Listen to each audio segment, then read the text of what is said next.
Assalamualaikum warahmatullahi wabarakatuh. Salam sejahtera bagi kita semua. Pertama-tama marilah kita panjatkan puji syukur kepada Allah Subhanahu wa taala dan sholawat serta salam semoga tetap tercurahkan kepada baginda Rasulullah Muhammad SAW. Yang terhormat Bapak dosen selaku pembimbing pada mata kuliah filsafat umum serta teman-teman yang saya banggakan. Sebelumnya perkenalkan, kami dari kelompok 9. Saya Ahmad Ramadhani bertugas sebagai moderator. Rekan saya Lutfian Winta Andini dan Siti Istifadatun Nurin N bertugas sebagai pemateri. Selanjutnya tema yang akan kami bawakan yaitu filsafat Jawa dan pemikirannya. Selanjutnya pemaparan kepada pemateri, waktu dan tempat dipersilahkan. Baik, selanjutnya yaitu pemaparan materi. Budaya Jawa dan filsafat Jawa. Kebudayaan adalah keseluruhan sistem gagasan, tindakan, dan hasil karya manusia dalam rangka kehidupan masyarakat yang dijadikan milik diri manusia dengan belajar. Kebudayaan berasal dari kata Sansekerta budaya, yang merupakan bentuk jamak dari budi yang berarti budi atau akal. Kebudayaan dapat diartikan hal-hal yang bersangkutan dengan akal. Memaknai kebudayaan dalam arti kultur sebagai keseluruhan proses dialektik yang lahir dari kompleks peripikir, perijiwa, dan perinurani yang diwujudkan sebagai kompleks perilaku dan karya manusia dalam bentuk materialisasi.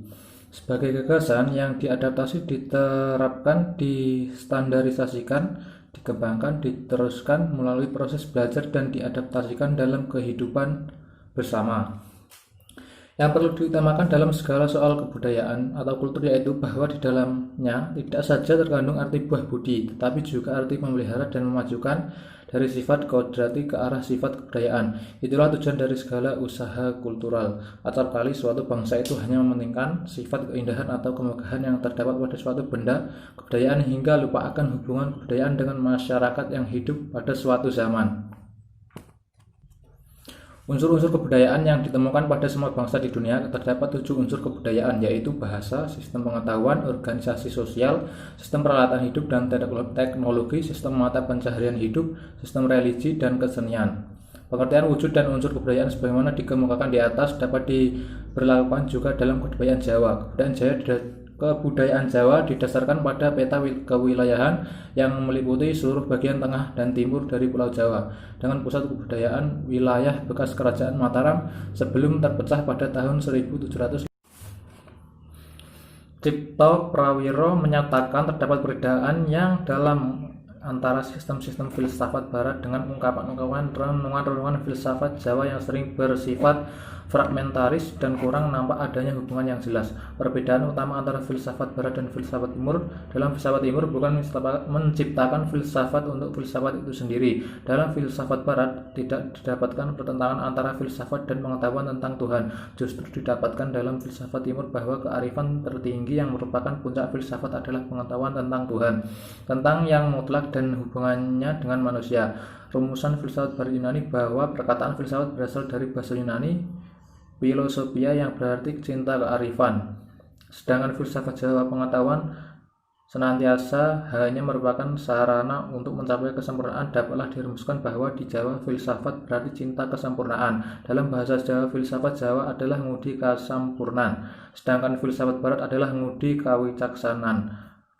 Untuk menjelaskan perbedaan antara pemikiran filsafat Barat dan filsafat Jawa, Cipto Prawiro mempergunakan jembatan keledai yaitu abjad dan alfabet.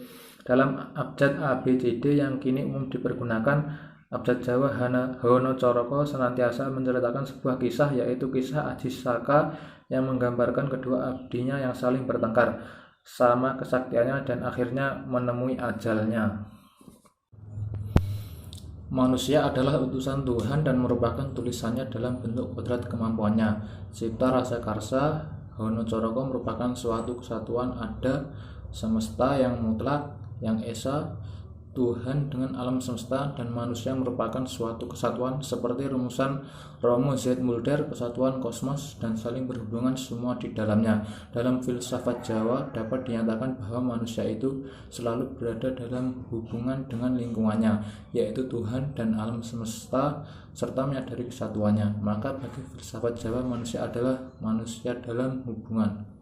Demikian dalam mempergunakan kodrat kemampuannya selalu diusahakan kesatuan cipta rasa karsa.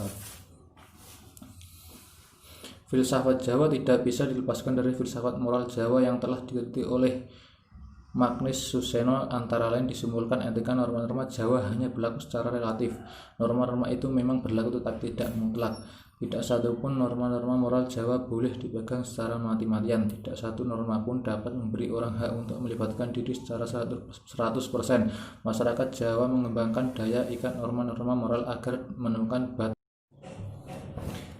Cipto Prawiro menjelaskan dalam etika Jawa atau filsafat moral, baik buruk dianggap tidak terlepas dari eksistensi manusia yang terjelma di dalam pelbagai keinginan dan dikaitkan dengan 4 nafsu: mutmainah, amarah, lawamah, dan supiyah. Keinginan baik akan selalu berhadapan dengan keinginan buruk. Untuk menjelmakan perilaku manusia, asumsi tujuan hidup manusia adalah kasampurnaan, akan terjelma sifat ilahi dengan tercapainya manunggaling kawula Gusti. Maka pertentangan baik buruk akan diatasi dengan peningkatan kesadaran yang juga disebut kedewasaan jiwa. Saya Lutfia Winta Andini. Di sini saya akan menjelaskan pada poin B, yaitu tentang dasar-dasar filsafat Jawa. Dasar-dasar filsafat Jawa dapat dilihat dari 4 bagian, yaitu metafisika, ontologi, epistemologi, dan aksiologi.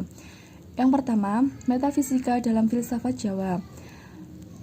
Metafisika digunakan baik untuk menunjukkan cabang filsafat pada umumnya maupun acap kali untuk menunjukkan cabang filsafat yang mempelajari pertanyaan-pertanyaan terdalam. Metafisika seringkali juga dijumlahkan khususnya bagi mereka yang ingin menolaknya dengan salah satu bagiannya, yaitu ontologi. Metafisika dapat didefinisikan sebagai bagian pengetahuan manusia yang bersangkutan dengan pertanyaan mengenai hakikat yang ada yang terdalam.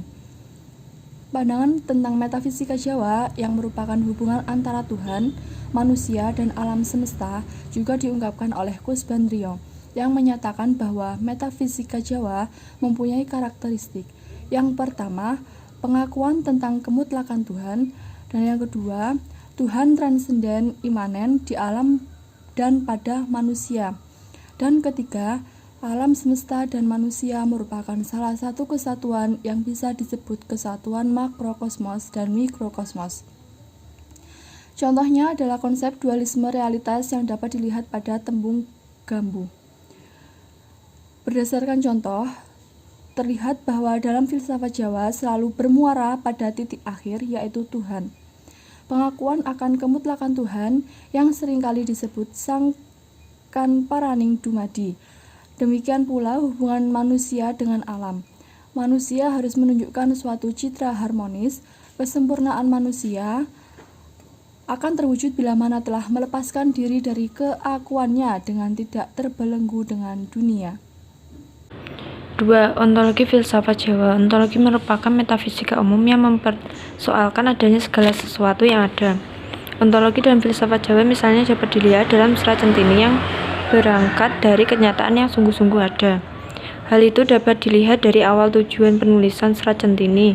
Dalam Serat Centini jilid 1 tersebutkan putra mahkota kerajaan Surakarta Kanjeng Pangeran Adipati Anom Amengkunegara III memberi perintah kepada juru tulis Sutrasna untuk memaparkan segala pengetahuan Jawa yang dapat digunakan sebagai induk (babon) semua pengetahuan Jawa (pangawikan Jawi) dalam grubah cerita yang dituangkan dalam bentuk tembang agar tidak menjemukan tetapi menyenangkan pendengar.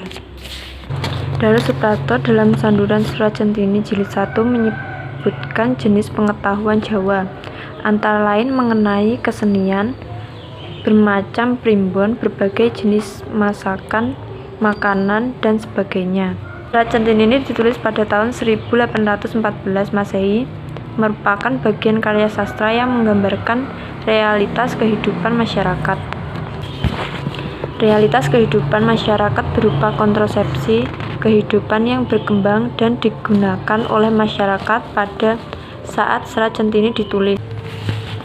Serat Centini ini ditulis dengan mengumpulkan data langsung dari seluruh wilayah Jawa. Bahkan untuk mengetahui agama Islam terlebih dahulu menugasi anggota penulis untuk naik haji. Contoh pengetahuan yang dijadikan pedoman masyarakat masa itu adalah konsepsi pengetahuan memilih jodoh yang diuraikan Ki Ajar Sutika kepada Jebolang. Yang ketiga yaitu epistemologi dalam filsafat Jawa. Penjelasan di depan disebutkan bahwa epistemologi merupakan bagian atau cabang filsafat. Salah satu cabang filsafat tentang pengetahuan adalah logika yang memuat logika formal yang mempelajari asas-asas atau hukum-hukum memikir, yaitu harus ditaati supaya dapat berpikir dengan benar dan mencapai kebenaran, serta logika material dan kritika atau epistemologi yang memandang isi pengetahuan. Bagaimana isi ini dapat dipertanggungjawabkan, mempelajari sumber-sumber dan asal ilmu pengetahuan, alat pengetahuan, proses terjadinya pengetahuan, kemungkinan-kemungkinan dan batas pengetahuan, kebenaran dan kekeliruan, metode ilmu, dan lain-lain. Sumber pengetahuan Jawa yang terdapat dalam Serat Centini berasal dari pengetahuan indrawi atau panca indera, pengetahuan otoritas dan wahyu. Pengetahuan yang berasal dari pengalaman indrawi merupakan sumber pengetahuan yang berupa alat-alat untuk menangkap objek dari luar diri manusia melalui kekuatan indera. Pengetahuan dalam Serat Centini yang berasal dari kekuatan indera, misalnya saat perjalanan Jaya Gremi di wilayah Kuwu. Pengetahuan yang berasal dari otoritas adalah pengetahuan yang berasal dari kekuasaan yang sah yang dimiliki oleh seseorang dan diakui oleh kelompoknya. 4. Aksiologi dalam filsafat Jawa. Dasar-dasar aksiologi filsafat Jawa dapat dilihat dalam Serat Centini yang bermuatan nilai tinggi sebagaimana digambarkan oleh Kamajaya, yang menyatakan bahwa Serat Centini berisi segala sesuatu yang meliputi kehidupan orang Jawa, lahir dan batin, filsafat, kebatinan, agama, hingga ketuhanan yang rumit, mencakup tradisi, kekayaan alam, adat, kebiasaan, kepercayaan, kesenian, hingga persoalan seks. Pengembaraan Syekh Amung Raja dari satu tempat ke tempat lainnya telah mengalami masa pendewasaan dengan berguru kepada orang-orang bijak yang dijumpainya, terutama ayah angkatnya Ki Ageng Karang yang telah memberi wajangan setelah ilmu lahir dan batin.